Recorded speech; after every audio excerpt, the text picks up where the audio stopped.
드디어 죄악을 다 읽었다. 누구세요? 라카 여러분 안녕하십니까? 락스입니다. 드디어 제가 어제부로인가 일단 그 죄아벌 이 책, 딱 봐도 두꺼워 보이는 죄아벌을 다 읽었지 뭡니까? 사실 생각보다 좀 오래 걸렸어요. 저는 이제 10월 초에 이걸 시작해서 중순안에 좀 빨리 끝내고 생일 전에 좀 빨리 끝낸 다음에 다른 책을 읽어야겠다 생각을 했는데 이게 뭐 중간에 경사도 있었고 저도 뭐 이래저래 일이 들어온 것들도 있어가지고 생각보다 좀 늦어지긴 했습니다. 그래도 늘 이런 거 진짜 하나 읽으면은 뿌듯하다고 해야 되나? 해야 되나가 아니죠. 진짜 뿌듯하긴 합니다. 드디어 내가 이걸 읽어봤다 라는 말을 이제 할 수 있으니까요. 자, 근데 뭐 이 책에 대한 이야기는 뭐 월말정산 때 잠깐 뭐 언급하는 정도로 해드리면 될 것 같고, 이제 뭔가 큰 산을 하나 넘긴 것 같긴 하지만 사실 우리에게는 늘 읽어야 할 책이 너무나 많지 않습니까? 저만 해도 벌써 뭐 11월 달에 읽을 책들, 그리고 올해 안에 읽고 싶은 책들, 이런 것들이 가득하거든요. 다들 그렇겠지만 읽지 않은 책들 참 많잖아요. 사놓고. 저도 옛날엔 한 10권 정도만 쌓아두고 항상 읽고 나서 사긴 했는데 요즘은 어쩌다 보니까 한 40권 정도가 쌓여 있는 것 같아요. 이러면 진짜 안 되는데 읽는 속도가 이 책이 쌓이는 속도를 따라가지 못하고 있다는 게 느껴지기도 해요. 그래서 오늘은 제가 갖고 있는 책들 중에서, 그러니까 안 읽은 책들 중에서 내가 올해 안에 읽을 계획이다, 혹은 읽어보고 싶다, 약간 미약한 계획 정도, 구체적이진 않아요. 왜냐면 저도 마음이 바뀔 수 있고 중간에 다른 걸 읽게 될 수도 있으니까. 근데 그래도 한 뭐 10권 가까이 한번 뽑아보면서 올해는 요거 읽을 수도 있겠다 정도 생각을 해보려고 합니다. 사실 이제 거의 11월이 다 되어 가잖아요. 그러니까 올해가 끝났어요, 여러분. 2개월 남긴 했지만 이제 거의 진짜 마무리의 단계에 이르렀단 말이죠. 그래서인지 남은 기간을 어떤 책을 읽을까 한번 요때쯤에 생각을 해보는 것도 좋으리라 생각이 들어요. 그래서 제가 올해를 마무리하면서 읽거나 읽을지도 모르는 책들, 자, 바로 하나씩 좀 꼽아보면서 이야기해보죠. 가볍게. 자, 일단 확실하게 좀 읽을 책 같은 경우는 요 책이 있겠네요. 한강 작가의 작별하지 않는다. 이 책은 읽을 수밖에 없는 게 제가 이제 이미 읽었던 책이긴 한데요. 11월에, 그러니까 다음 달에 있을 온라인 독서 모임의 선정 도서이기도 해요. 이제 많은 분들은 조금 슬슬 잠잠해지고 있다 싶긴 한데 문학 덕후 입장에서는 아직도 그 감동이 끝나지 않았거든요. 저는 원래부터 이제 노벨문학상 발표가 되면은 11월 달에 노벨문학상 작가의 작품을 독서 모임, 온라인 모임으로 해야겠다라고 생각을 하던 터였는데 한강 작가가 된 거잖아요. 그래서 이 작별하지 않는다, 그나마 근간이기도 하고 쉬운 작품은 아닌데 또 같이 읽고 이야기해보면은 이야기할 거리가 많고 이해도 좀 더 쉽지 않을까 싶어서 선택을 해보았습니다. 그래서 요거는 좀 11월에 확실하게 읽을 책인 것 같고, 그 다음에 개인적으로 올해 안에 한번 읽어보고 싶은 책 중에 하나가 개밥바라기별 황석영. 요 황석영 작가의 개밥바라기별이거든요. 사실 이제 제가 철도원 3대도 갖고 있긴 해요. 어머니가 안 읽으실 것 같아서 제가 다시 갖고 왔거든요.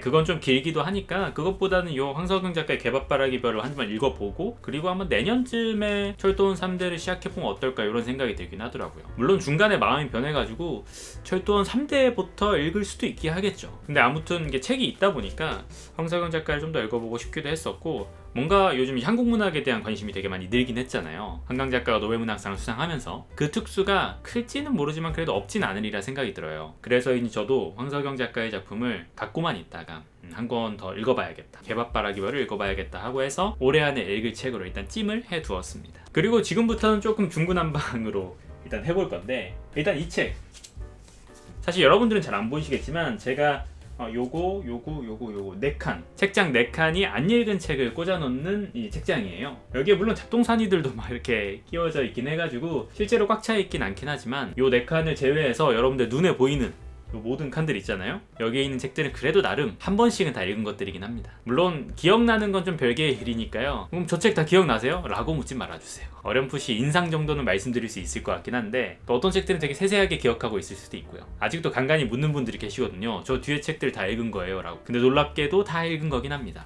다시 이야기로 넘어와서 올해 좀 읽어보고 싶은 책 중에 하나는 바로 요 책, 에드워드 슈턴 미키 세븐. 자, 에드워드 슈턴의 미키 세븐 2권입니다.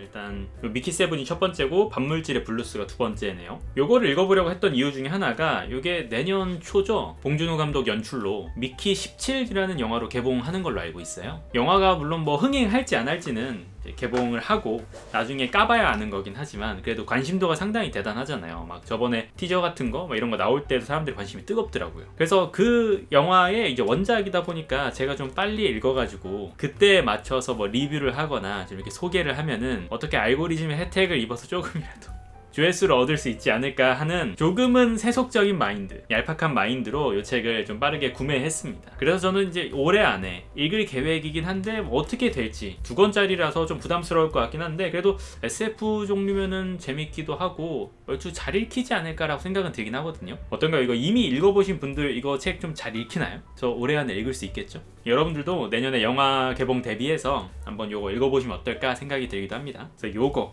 일단 올해 안에 좀 생각하고 있는 책이고 그 다음에 요것도 좀 생각하고 있어요. 음악 소설집. 프란츠에서 나온 음악 소설집. 김혜란, 김현수, 윤성희, 은희경, 편혜영 이렇게 5작가의 단편이 실려 있거든요. 제가 이거를 그때 도서전에서 샀던 걸로 기억을 하는데 되게 처음 들어보는 곳인데 작가진들이 왜 이렇게 빵빵해? 라고 생각을 하면서 음악 소설집이라길래 이 작가들의 단편 하나하나는 분명히 그만한 가치가 있지 않을까 생각해서 같이 구매했던 책이기도 합니다. 원래 이 출판사가 음악 관련 책들을 주로 내는 출판사라고 하더라고요. 그래서 제가 그때 여기에서 키냐르 책도 한 권 샀던 걸로 기억을 하는데 뭔가 키냐르는 오래 읽을 것 같진 않고 정말 솔직히 그래도 요 단편집 정도면은 한번 읽어볼 만하지 않을까 생각을 하고 있습니다. 요것과 좀 더불어서 올해 읽을지도 모르는 단편이라고 하면 이 책도 있겠네요. 바로 김기태 작가의 두 사람의 인터내셔널.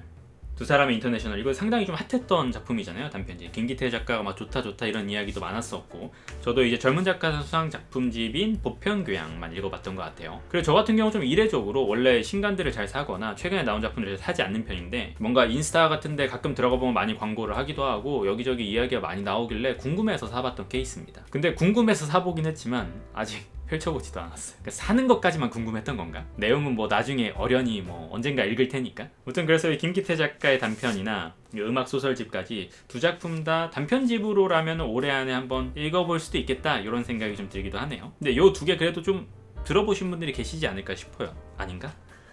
그 다음 제가 좀 올해 읽어보고 싶은 또 한국문학 어쨌든 요즘 관심이 좀 많으니까 한국문학이라면은 요 두 개 다 에세이거든요. 그것도 아마 시와 관련된 에세이일 것 같은데 한정원 작가의 시와 산책 그리고 다른 하나는 유계영 작가의 꼭대기의 수줍음. 요 꼭대기의 수줍음은 유계영 시인의 에세이이고 요 한정원 작가의 작품은 시와 관련된 산책과 관련된 이야기라고 하니까 사실 이 작품은 너무 유명해가지고 옛날부터 추천도 참 많이 받았고 진짜 별로라는 사람을 거의 본 적이 없는 것 같아요. 정말 좋은 에세이다 이렇게 이야기를 참 많이 들어왔었는데 저도 그래서 좀 뒤늦게나마 구매를 했고 아직 비닐도 뜯진 않았지만 다음에 읽을 때 뜯어보려고 하고요. 요 꼭대기의 수줍음은 제가 이 매일가 영원 시리즈 민음사에서 나오는 매일가 영원 시리즈 에세이를 좋아하긴 합니다. 이 매일가 영원 시리즈에서 제가 일기시대도 읽었고 세계의 바늘, 소설 만세 3권 정도를 읽었거든요. 그래서 유계영 작가의 꼭대기의 수줍음을 이것도 마찬가지로 도서전에서 샀었나?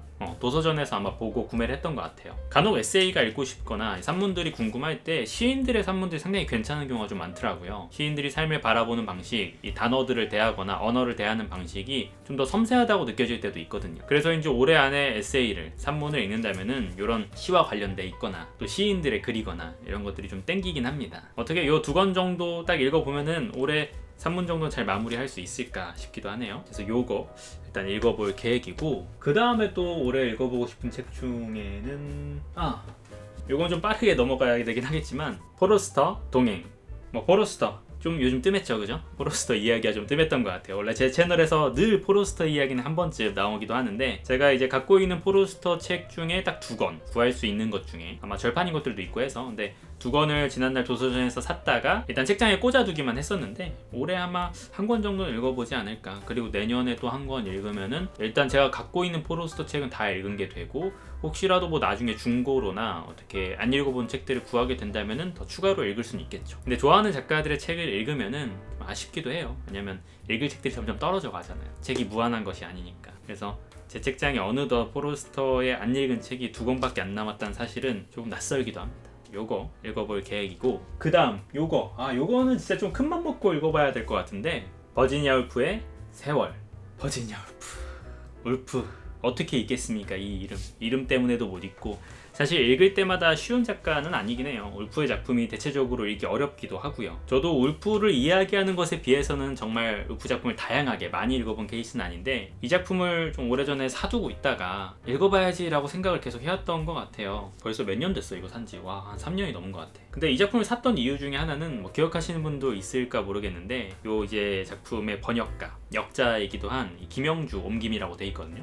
근데 이제 김영주 교수님이 제가 대학 시절에 수업을 많이 듣기도 하고 진짜 교수님 수업 많이 들었던 것 같아요. 그래서 제가 개인적으로 참 존경하는, 좋아하는 교수님이기도 하고, 그래서 수업을 열심히 들으려고는 했지만 성적은 잘 안 나왔던 걸로 기억하는데, 연락은 드리진 못하긴 하는데 그래도 늘 저한테 문학의 즐거움, 대학교 들어와서 이런 식으로 토론하고 문학을 즐길 수 있구나, 어떤 그 계기라는 면에서 수업이 되었던 게 이 김영주 교수님의 수업이기도 했었던 것 같아요. 그래서 앞부분에 사실 여기 보시면은 이제 본명만 좀 가릴까? 본명만 좀 가리면 교수님의 사인이 있어요. 제가 몇 년 전에 교수님이 연락을 진짜 간만에 교수님이 먼저 연락을 주셔가지고 어떻게 지내냐 연락이 주셨거든요. 그래서 그때 한번 얼굴 뵈면서 너무나 감사해가지고 밥도 사주시고 너무나 감사하게도 얼굴 뵈면서 이런저런 이야기하고, 언젠가 교수님한테 뭐 제가 쓴 책 선물해드릴 수 있으면 좋겠다 이렇게 이야기를 했었는데, 이게 벌써 이거 10월 26일이었네? 3년 전의 이야기네요. 교수님 잘 지내실까요? 다리 좀 필까? 교수님 잘 지내실까요? 제가 뭐 책은 여전히 안 나왔는데요, 조만간 메일 한번 드리도록 하겠습니다. 딱 10월 26일에 안부차 갑자기 그런 생각이 들기도 하네요. 그래서 제가 수업을 직접 들었던, 좋아했던 교수님이 이 버지니아 울프를 번역하셨다고 해서 그때 구매를 했는데 올해 안에 한번 꼭 시작을 해보도록 하겠습니다. 그래서 기왕이면 이 책을 읽고 나서는 확실하게 울프에 대해서 좀 이래저래 이야기할 수 있으면 좋을 것 같아요. 지금도 물론 할 수는 있긴 한데 조금 더 깊이 있게. 그래서 내년에는 울프의 작품도 한번 쫙 다 읽어보는 시간을 가져보면 어떨까. 지금 일단 그냥 약간 분위기에 취해서 막 말하는 건데 그러면 좋겠다 싶긴 한데요. 내년에 한번 버지니아 울프 작품을 저 개인적으로 쭉 읽어볼까? 아무튼 이 작품 꼭 올해 안에 시작해보도록 하겠습니다. 그 다음은 이 작품은 좀 뜬금없긴 할 수도 있겠는데, 조이스 캐럴 오츠 좀비. 이 작품 책장에 꽂힌 지 그렇게 오래되지 않았어요. 그러니까 아직 충분히 숙성이 이루어지지 않았기 때문에 좀 의외라고 생각이 들긴 하는데, 요거를 이제 구독자분 중에 한 분이겠죠 아마. 누군가 선물을 해주셨단 말이에요. 근데 그때도 제가 몇 번 전에 영상으로 올렸었는데 누가 선물했는지를 몰라요. 제가 독서 모임을 진행했던 대관 장소에 보내신 다음에 연락이 없어.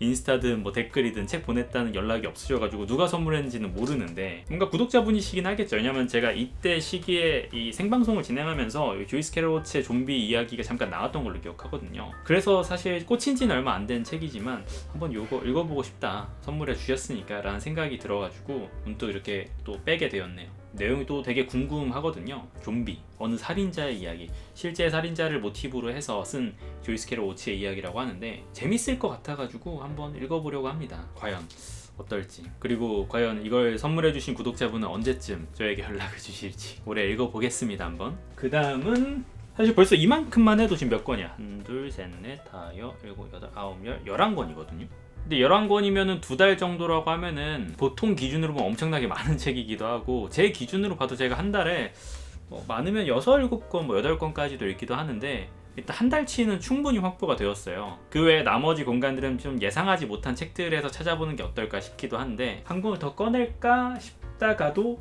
아니야, 이 정도면 된 것 같고 괜히 이야기 꺼낼 필요가 없을 것 같기도 하고, 또 나중에 제가 올해 쭉 책 읽다가 제 책장에 아직 안 읽은 책들, 요 목록들을 한번 쭉 소개해드리는 것도 재밌을 것 같긴 합니다. 그래요, 뭐 그건 또 다음 시간에 언젠가 기회가 되면 다뤄보도록 하고, 이렇게 오늘은 제가 큰일 날 뻔. 이렇게 오늘은 제가 올해 안에 아마 시작할지도 모르는 책들을 좀 모아서 이야기를 해보았습니다. 당연히 뭐 안 읽은 책들이니까 내용도 잘 모르는 경우도 많고, 그냥 대략적인 어떻게 샀다, 왜 읽고 싶다, 이 정도만 이야기해드렸던 것 같긴 해요. 여러분들도 올해 좀 읽을 계획이 있는 책들 있으신가요? 미리 좀 생각을 해두어야 돼요. 이제 2개월밖에 올해가 남지 않았다고요. 물론 독서 생활이라는 것은 내년에도 이어지고 아마 죽을 때까지 거의 이어지게 하겠지만, 그래도 미리 마치 저녁 메뉴 고르듯이 오늘 뭐 먹지? 내일 뭐 먹지? 이런 거 생각하듯이 오늘 뭐 읽지? 내일 뭐 읽지? 생각해보면 또 재밌잖아요. 실제로 독서로 이어질 수도 있는 거. 자, 그래서 어찌됐건 저는 올해 뭐 이렇게 제가 생각한 책들을 또 다 읽을 거고, 그 외에도 다른 책들을 분명 읽을 겁니다. 지금 이미 독서 모임 때문에 읽고 있는 책들도 있기도 하고,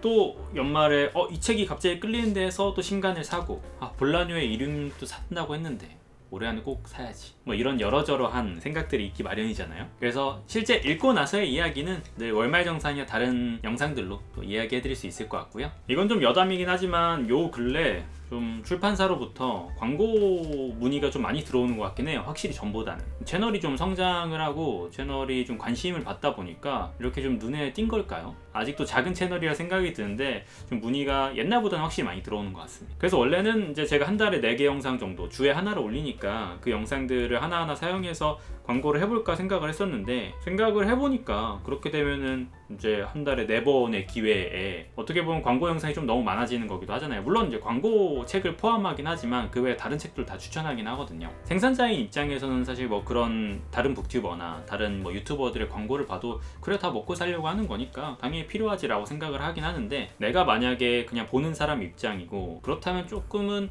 너무 광고 영상의 개수에 따라서 민감하게 받아들일 수도 있겠다라고 생각은 들긴 하거든요. 물론 이제 저를 많이 봐주시는 분들, 또 저를 좋아해 주시는 분들은 제가 이전까지 워낙 그런 게 거의 없었다 보니까 광고 받는 거 오히려 좋아하실 수도 있긴 한데, 그래서 조금 고민 끝에 내린 결정 중에 하나가 그냥 제가 올리던 한 주에 한 영상 템포는 그대로 유지를 하고 광고 있을 때에는 따로 영상을 제작해서 한 주에 하나 영상이 더 올라가는 방식으로 해볼까 합니다. 그게 보시는 분들을 위해서도 영상도 더 많아지기도 하고 어쨌든 기존의 제 색깔을 잃어버리지도 않을 수도 있으니까 더 좋지 않을까 생각이 들긴 하네요. 뭐 채널의 진행 방향, 채널의 방향은 늘 변할 수는 있긴 합니다. 저도 이제 늘 고민이 많기도 하니까요. 네, 이렇게 고민하고 있다는 것만 좀 알아주시고 앞으로도 잘 부탁드립니다. 아까 말씀드렸다시피 여러분들이 올해 읽을 책들 또 공유해 주시면 좋을 것 같고요. 저는 다음 주면은 아마 다른 영상들이 올라가기도 하겠지만 아마 월말정산도 계획되어 있을 것 같습니다. 그리고 11월 지나고 12월 되면은 또 하반기 정리를 해야 되네요. 하반기 월드컵이 또 있겠는데요. 아무튼 봐주시느라 수고하셨고요. 영상 재밌으셨다면 구독, 좋아요, 댓글 잊지 말아주세요. 감사합니다. 저는 또